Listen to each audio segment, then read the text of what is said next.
السلام علیکم دوستو، پچھلی ویڈیو میں ہم نے سورہ رات کے مشقی سوالات اور خالی جگہ پر کی تھی۔ اس ویڈیو میں ہم سورہ ابراہیم شروع کریں گے۔ سب سے پہلے ہمارے پاس خالی جگہ پر کریں۔ نمبر 1 پلیس آیات 7 کے مطابق شکر ادا کرنے کا نتیجہ ڈیش ہے، نعمت کی زیادتی۔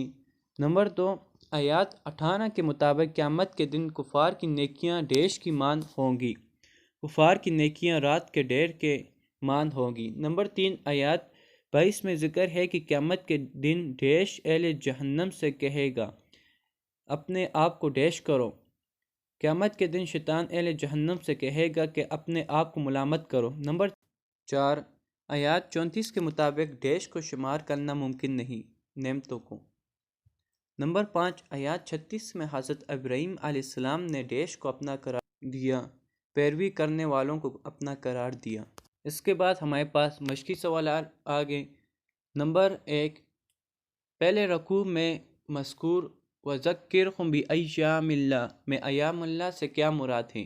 جواب: ایام یوم کی جمع ہے جس کے معنی دن کے مشہور ہیں۔ لفظ ایام اللہ دو معنی کے لیے بولا جاتا ہے اور دونوں یہاں مراد ہو سکتے ہیں۔ اول وہ خاص ایام جن میں انقلاب یا جنگ آیا ہو، جیسے غزوہ بدر، احد اور احزاب، حنین وغیرہ کے واقعات، یا پچھلی امتوں پر عذاب نازل ہونے کے واقعات جن میں بڑی بڑی قومیں نصب و نابود ہوگی۔ اس صورت میں ایام اللہ یاد دلانے سے ان قوموں کو کفر کے انجام بد سے ڈرانا مقصود ہوگا۔ دوسرے معنی ایام اللہ کے اللہ کی نعمتوں اور احسانات کے بھی آتے ہیں، تو ان کو یاد دلانے کا مقصد یہ ہوگا کہ شریف انسان کو احسان یاد دلایا جائے۔ سوال نمبر 2 تیسری رکوع میں اہل جہنم کا کیا انجام بیان ہوا ہے؟ جواب: جہنمی کو پینے کا پانی دیا جائے گا اور وہ اسے گھونٹ گھونٹ پیے گا اور اسے حلق سے نیچے نہ اتار سکے گا۔ اس وقت کفار نیک عمل سے بالکل خالی ہاتھ ہوں گے، حالانکہ وہی موقع تھا کہ نیک عمل کی سب سے زیادہ ضرورت ہوگی۔ جن اعمال کو ذریعہ کرب و نجات سمجھتے تھے وہ راکھ کی ڈیر کی طرح اس موقع پر بھی حقیقت ثابت ہوئی، جب دوسرے لوگ اپنی نیکیوں کے ثمرات حاصل کر رہے ہوتے ہیں۔ سوال نمبر 3 چوتھے رکوع میں اللہ نے کلمہ طیبہ یعنی توحید و رسالت پر ایمان اور کلمہ خبیثہ یعنی کفر و شرک کے لیے کیا مثال بیان فرمائی؟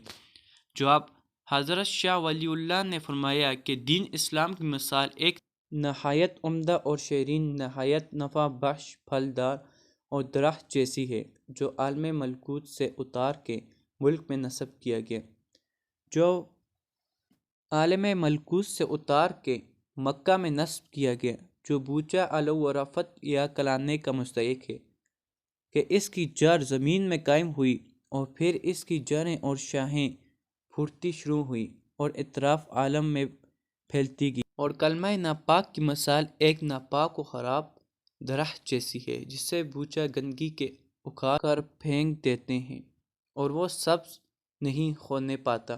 اسی طرح جو کفر و شرک عالم میں پھیلا ہوا تھا، اسلام نے اسے مٹایا اور مٹاتا رہے گا۔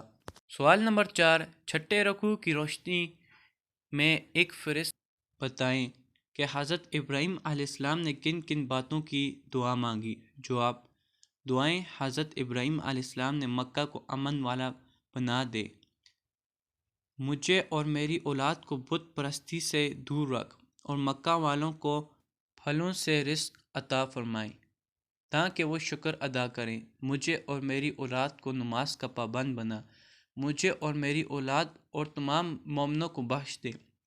سوال نمبر 5 ساتویں رکوع کی روشنی میں جواب دیجیے، قیامت کے دن ظالموں اور مجرموں کا کیا حال ہوگا؟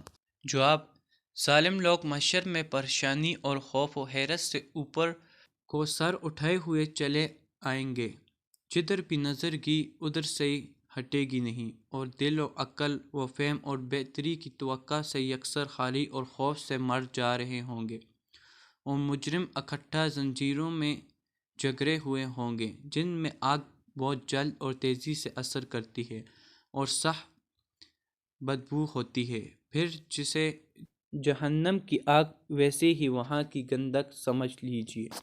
سوال نمبر 6، 7ویں رکوع کی روشنی میں قرآن حکیم کے نزول کے مقاصد بیان کریں۔ جواب: اللہ تعالیٰ نے قرآن حکیم کے بلاغت کے 3 مقاصد بیان کیے ہیں۔ نمبر 1، پیغمبروں کے ذریعے سے لوگوں کو اللہ کی نافرمانی سے ڈرانا تاکہ تمام حجت ہو جائیں۔ نمبر 2، انسان کی قوت فکریہ کی تعمیر۔ قوت فکریہ کا انتہائی کمال و اعتراف توحید ہے۔ نمبر 3، قوت عملیہ کی درستی جو نصیحت، پرہیزی اور اختیار تقوی سے حاصل ہوتی ہے۔ سوال نمبر 7، انبیاء کریم علیہ السلام کو جب کفار نے اپنے جیسا بشر کہا تو نبی کریم صلی اللہ علیہ وسلم نے کیا جواب دیا؟